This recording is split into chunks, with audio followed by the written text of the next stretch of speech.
Hello guys, I want to show you a great website to develop your problem solving skills. This is the codeforces.com. You can solve many problems here. In the problem set section,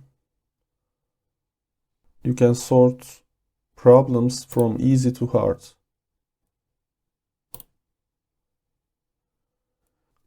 $800 questions are the easiest.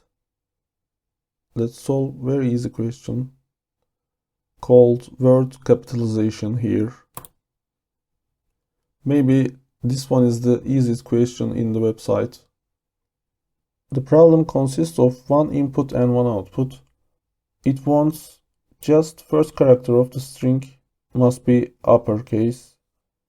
Here is the submit section. I will write the code in Python programming language. Here is the variable word and input function,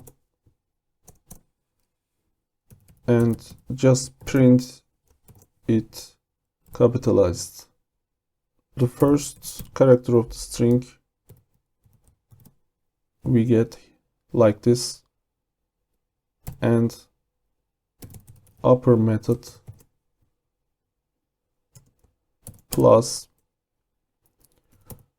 rest of the string 1. Yes, that's it. Here I submit, and as you can see, it's accepted. See you on the next problems. Bye.